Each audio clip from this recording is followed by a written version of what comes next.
Como te diste cuenta, esta es la segunda parte de esta historia. Si quieres ver la primera, mira el link que está en la descripción. En esta segunda parte nos vamos a dar cuenta de cómo fue que intenté quitarme la vida 2 veces y cómo fue que llegué a maltratar mujeres. Acuérdense que en este caso soy hombre. Vamos a darle.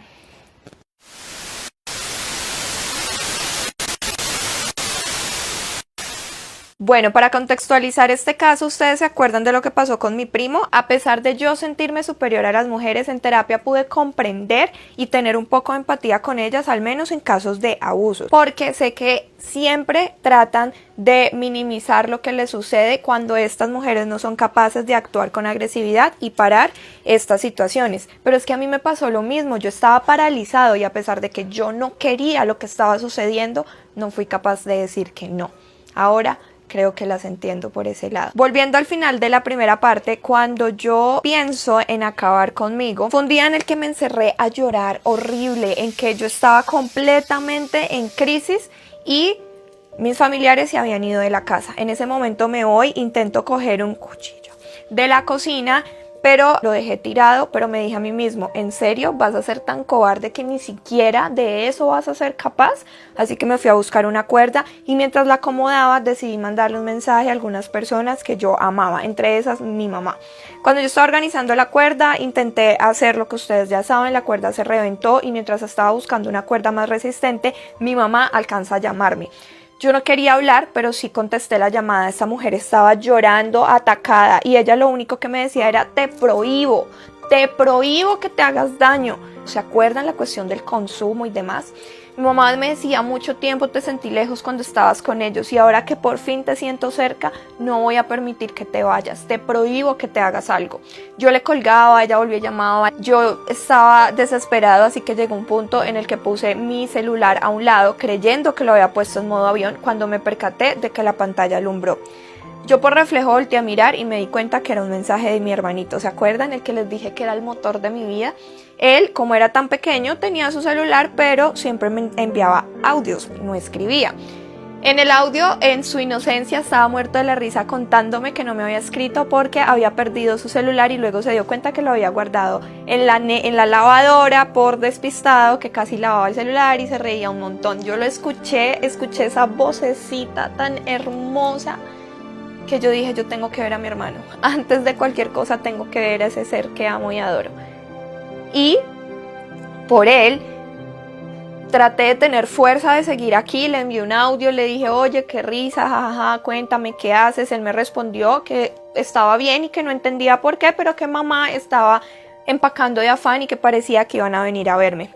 Yo respiré, llamé a mi mamá, le dije que tranquila, que ya tenía trabajo, que no tenía por qué salir corriendo por mí, que no se preocupara, que yo no iba a hacer nada. Mientras mi mamá llamaba y yo le colgaba, ¿se acuerdan? Ella empezó a escribirle a mi mejor amiga, que estaba en la ciudad donde yo estaba en ese momento, a decirle que se fuera rápido para la casa. Entonces, en ese lapsus de toda esta cuestión, Natalia, quien era mi mejor amiga, llegó.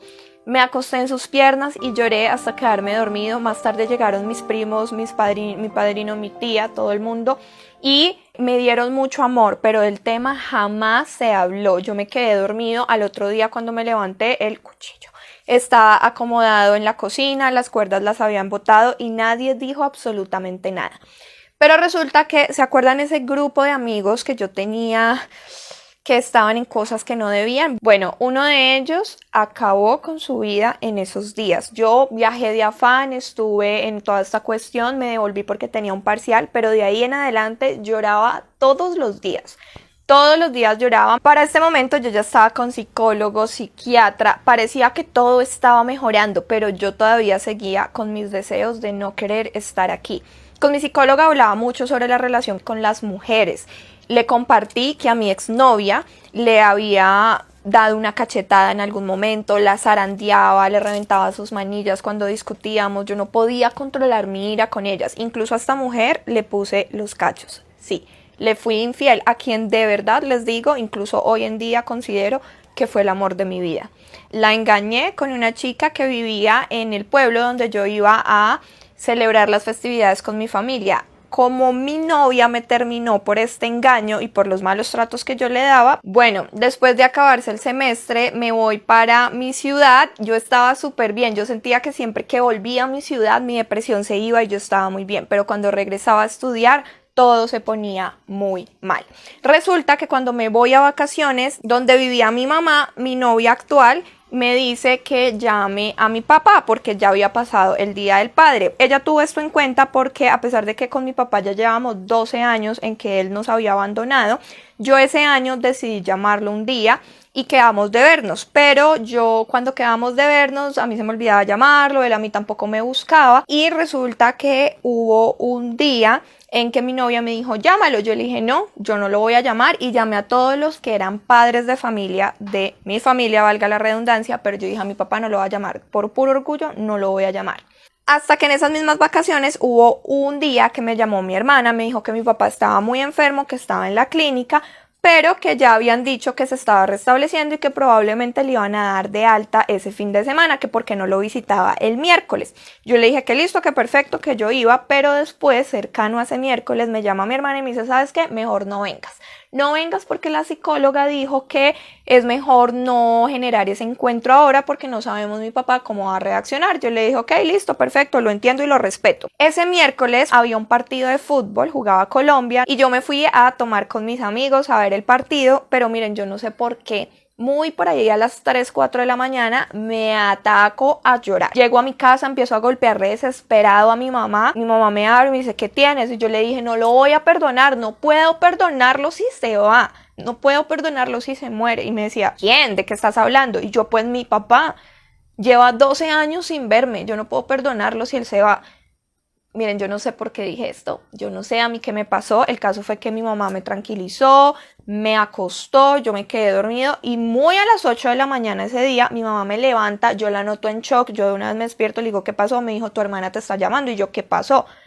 Tu papá acaba de morir. Así que me arreglo rapidísimo y me voy pues donde estaban. Conozco a mis hermanos en ese momento ya en persona porque yo solo había hablado con ellos por teléfono. Yo obviamente lloré, me dio durísimo, me sentía culpable, pero también lo culpaba a él. Llegué hasta a culpar a mi mamá. Era horrible, llorábamos los dos. Mi mamá me decía que yo no tenía la culpa, que él era el que se había ido de nuestras vidas. Yo me sentía muy mal. Resulta que en esos días, como si fuera poco, voy y me entero que la tal psicóloga que había dicho que yo no fuera, no existía. Simplemente mi hermana me había dicho eso porque uno de mis hermanos había dicho que si yo iba, me iba a volver nada. Entonces que ella me dijo eso para evitar. A mí me dio mucho mal genio porque me quitaron la última oportunidad que yo tenía de haber visto a mi papá y tal vez perdonarle su abandono. Bueno, yo me voy nuevamente para la ciudad donde yo estudiaba, me voy con la novia que les digo que tenía en este momento porque ella también se fue a estudiar allá, aunque vivíamos en sitios diferentes, compartíamos muchísimo.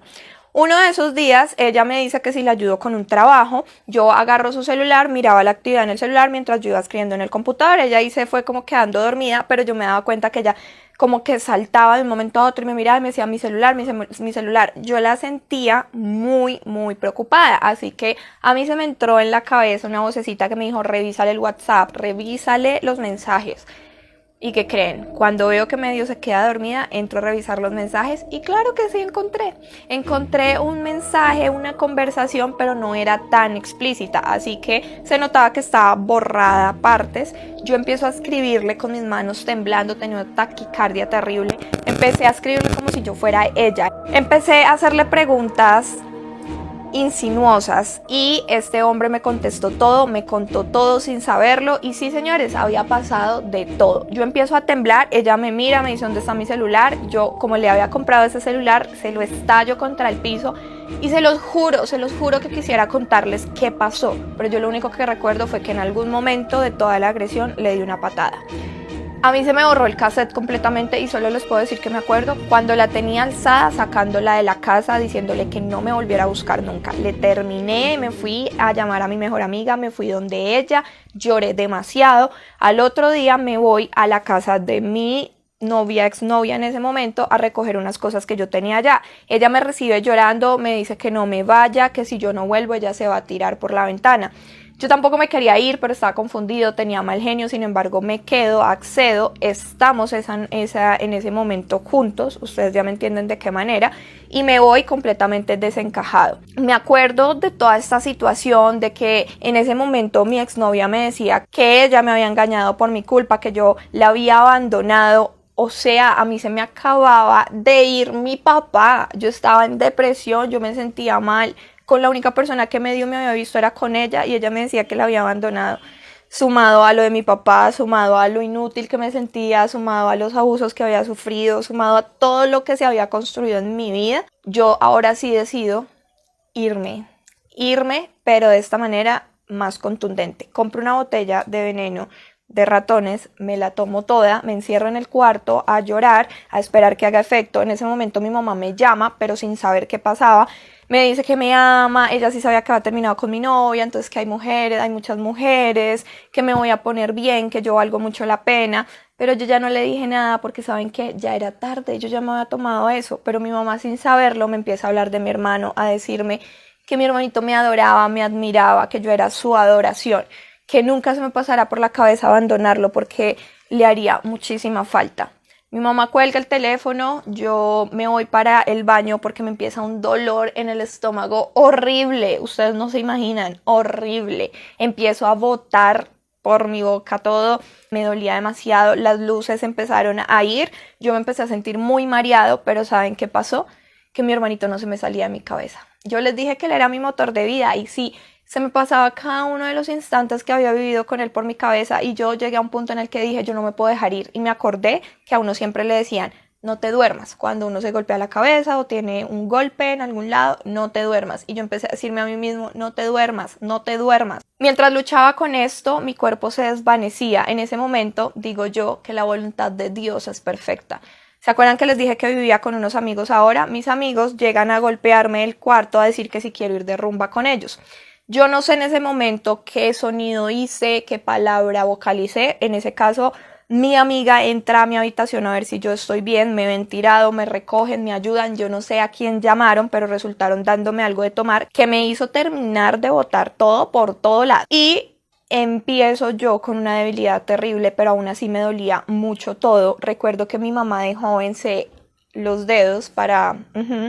Así que yo hago lo mismo, creo que ayudé bastante a que saliera todo de mi cuerpo. Ellos decían decirme vámonos de rumba. Claramente no era para rumbear, sino era para cuidarme porque toda la noche me estuvieron dando agua.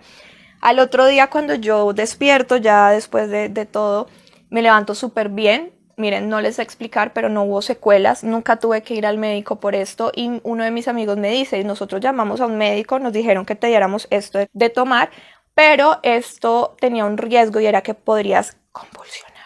Así que teníamos un riesgo muy grande y lo que pasó fue que todo salió perfecto y estás ileso, así que valora tu vida porque es un milagro. ¿Qué les digo yo? Pasó todo esto, mi mamá nunca se enteró. Yo les puedo decir que hoy con 24 años ya soy profesional, veo resultados en mi vida porque siento que hoy ya valoro lo que tengo. Mis amigos de ese grupo conflictivo, ¿se acuerdan? De hace mucho tiempo, les puedo decir que ninguno es profesional. Hay uno que ya está en el cielo, hay otro que está en la cárcel, hay otro que no sé dónde se fue porque tenía amenaza de muerte y le tocó huir, y así están todos. El único que logró salir adelante fui yo y hoy en día siento que recobré a ese niño de antes, que ya soy una persona amorosa, que logré perdonar, que hablo con mi papá donde quiera que esté, que amo a mi mamá, amo a las mujeres, a los hombres, a los seres humanos, los valoro porque también aprendí a amarme a mí y nada, siento que ahora sí puedo ser lo que alguna vez soñé